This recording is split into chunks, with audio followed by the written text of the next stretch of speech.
Anak, tumaya ako sa loto. Sana manalo tayo para mabili na natin gusto natin. Talaga, Nay? Good luck, Nay. Bantayan mo yung TV. Anak, lalabas dyan kung sino nanalo. Sige po, Nay. Oh, anak, alis muna ako. Balitaan mo agad ako, ha? Bye, anak. Few moments later. Anong panalo? Nakita ko kanina binawasan mo sa'yo.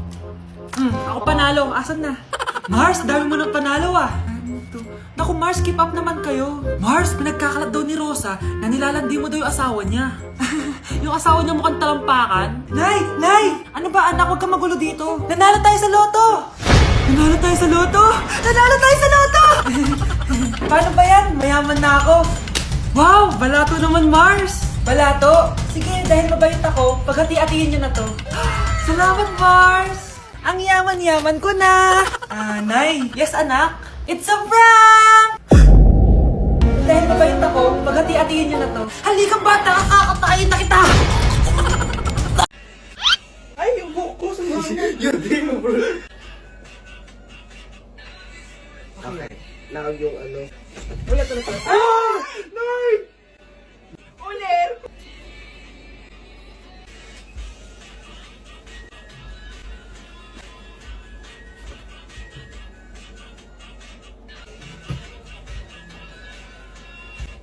Bakit? Ay, bitin? Ayun. Ay, sorry ka na.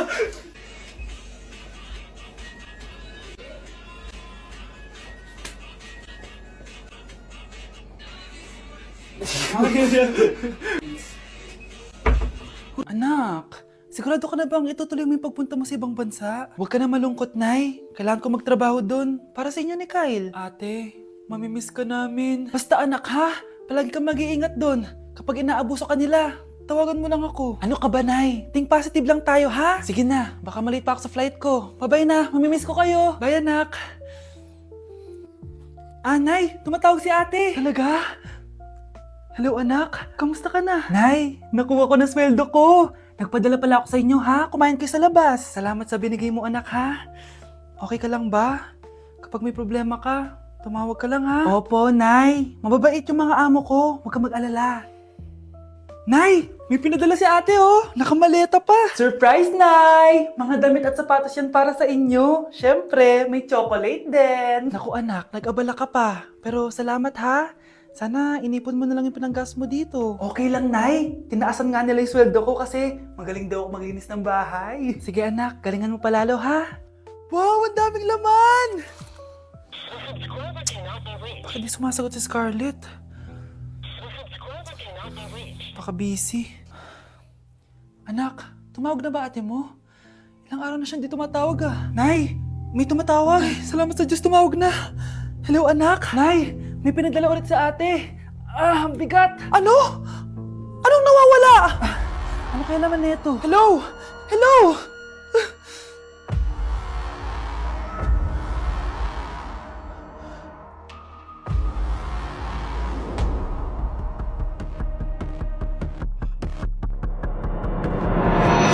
Gusto ko lang maging malinaw sa inyo na dito sa klase ko, ako ang nasusunod. Naintindihan? Ma'am, ito po yung assignment ko. Anong klaseng assignment to? Parang ginawa lang ng bata. Mababa lang grades mo dito, ah. Pinaghirapan ko yung assignment na yun. Sino ang pambansang bayani natin? Ma'am, Scarlett. Ang pambansang bayani natin ay si... Oops! Napakabagal mo sumagot. Ang pambansang bayani natin. Straight to the point ang kailangan ko sagot. Ayusin yung sumagot, ha? Hindi na kayo elementary. Opo, ma'am. Pinayagan ba kita kumain sa loob ng klase ko? Ma'am. Akin na yan. Kung ayaw niyong binabastos kayo, wag niyo akong bastusin. Ay, oo, be. Kain tayo sa labas mamaya, ha? Hala, galit na si ma'am. Umalis lang ako saglit, ganyan na kayo.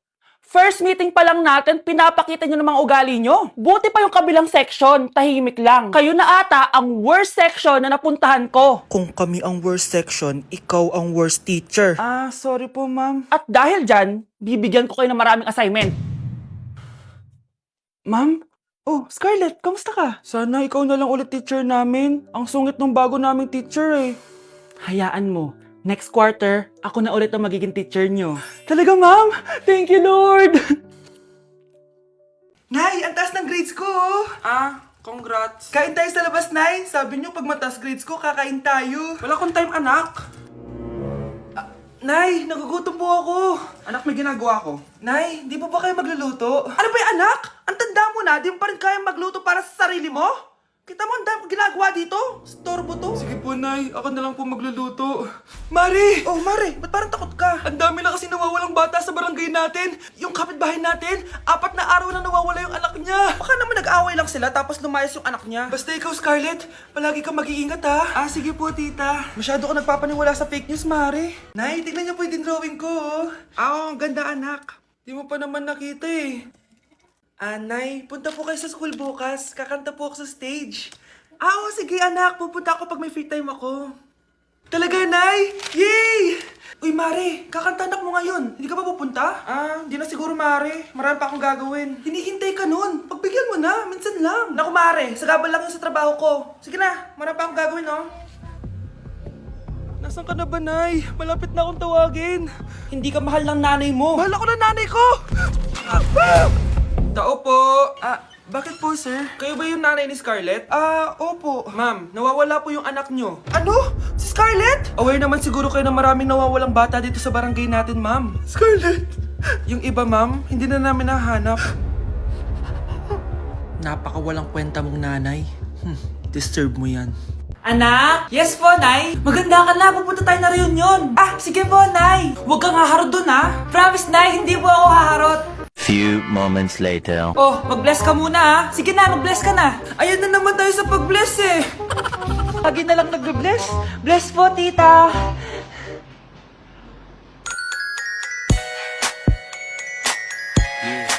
Ang ganda niya. Hello, miss. Ang ganda mo naman. Parang Shirato. Pwede ko ba makuha number mo? Sure, eto. Ang bait mo naman. Pwede ba kitang jowain? Sige, tayo na. May girlfriend na ako! Papakilala kita kay mama. Nay, may girlfriend na po ako. Talaga, anak? Eto po siya, Nay. Hello po, tita. Ha? Girlfriend? Pinsan mo yan eh. Pinsan! Pinsan pala kita. Hindi tayo. Mga anak! Maganda ba? Oh, mawawala ako ng 3 araw, Nay, kailangan ba talaga tumuloy doon? Importante yun, anak. Minsan lang ikasal yung kumare ko, no? Tsaka sa Cebu siya gagawin, di ba? Shala. Basta, Nay, mag-ingat ka, ha? Oo naman, anak. Huwag ka mag-alala. O siya, naalis na ako. Mga kapatid mo,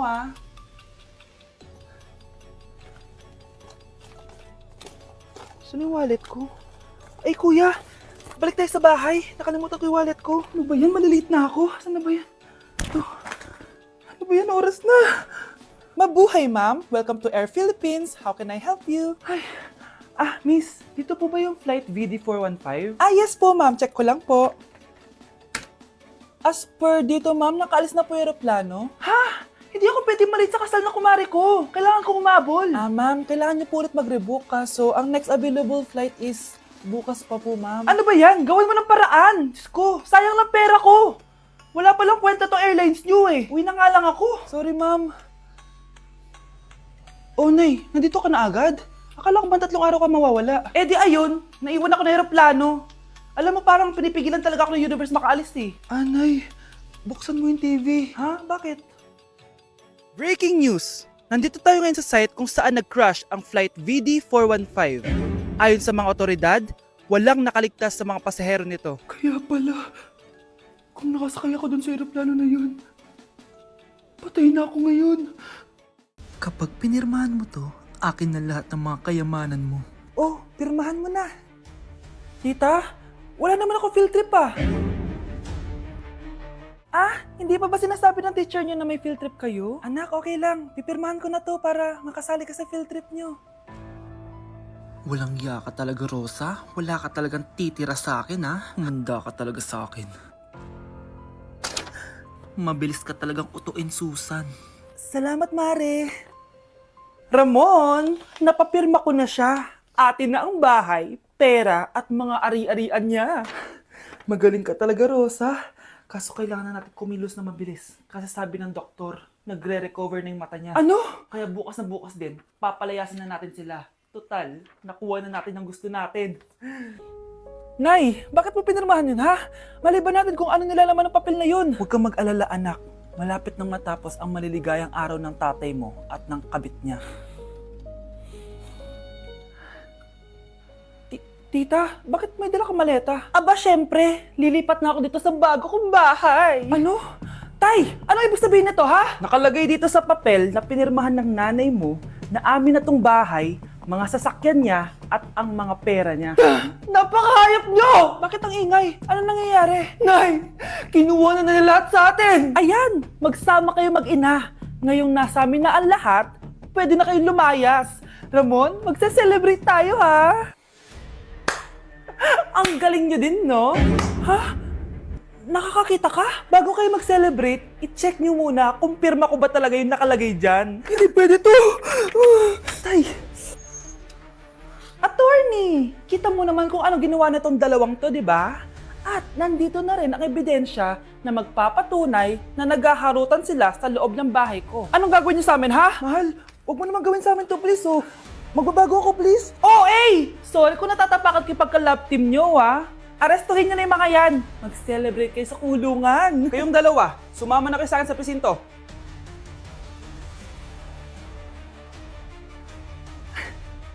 Huwag niyo ko ikulong! Hindi ako scammer! Itigil niyo na yan! Hindi si nanay ang scammer. Pero nasa bahay na to, ang totoong scammer. Hoy bata, huwag kang mangialam. Wala ka namang ebidensya. Pero nay, alam kong hindi ko yung scammer. Tara na, sumama ka na sa akin. Mga anak, aayusin ko to, ha? Babalik din ako, okay? Kung sino man sa inyo yung totoong scammer, umamin na kayo! Nakulong si nanay, di ba? Ate, walang may gustong makulong si nanay. Tsaka bakit kami lang tatlo sinisisi mo? Eh baka ikaw talaga yung totoong scammer. Imbes na magsisihan tayo, magtulungan na lang tayo para kay nanay. Malalaman ko rin ng totoo. Delivery po. Gabi na, may nagde-deliver pa. Kuya, kaninong parcel yan? Kay Susan po ulit. Ha? Paano nangyari yun? Eh, nasa kulungan na si nanay. Aba ma'am, hindi ko po alam. Taga-deliver lang po ako eh. Sige na po. Oh, nasa gitna yung kalaban ha? Hoy, ayusin mo na itong mga damit mo. Ilagay mo muna dyan sa kama. Oh, ayun na! Paano naman ito laman ng parcel na to? Nakakainis, talo na naman. Ano ba ito? Ba't nandito to? Ito ba yung galing sa scam? Sabi ko na nga ba, ikaw yung scammer! Ate, hindi ako yung scammer. May parcel na dumating at nakapangalan kay nanay. Di ba pang computer to? Eh, ikaw lang naman mahilig mag-computer dito eh. Ano na namang scam ang ginawa mo? Pasalamat ka, minor de edad ka pa. Bawal ka pa makulong. Pasensya na sa ginawa ng anak ko. Pagsasabihan ko to. Basta wag na uulitin ha. Ako na magbibigay sa mga may-ari neto. Sige na. Ang galing mo talaga. O ito, sino to cellphone? Akin tong pera. Mas kailangan ko to. Galingan mo pang mang-scam para mas marami tayong makuha. Bahala sa'yo. Makakaasa ka. Gagalingan ko pa. Nay! Nay! Hinuhuli ako ng mga tano sa labas! Ha? Bakit ka nila hinuhuli? Di ko po alam, Nay. Yung totoo, anong ginawa mo? May nasagasaan po ako, Nay! Ay! Diyos kong bata ka! Sige, magtago ka na! Sige po, Nay. A few moments later. Tao po! Ano po yon? May nasagasaan kasi anak mo. Nandito ba siya? Grabe naman. Kaso, wala siya dito eh. Para sigurado, pwede ba pumasok dyan? Sige. Sakit ang tiyan ko. O, di ba? Wala siya dito. Mukhang wala nga dito. Sige, alis na ako. Ano yun? Nandiyan ka lang pala, ha? Huli na kita! Teka lang. Ano ba nasagasaan niya? Nakasagasa siya ng langgam. Langgam? Seryoso ka ba? Bakit? May buhay din sila. May pamilyang naghihintay sa kanila. Oo, sige. Huli niyo na yan. Total, puro kain at tulog lang naman ginagawa niya dito.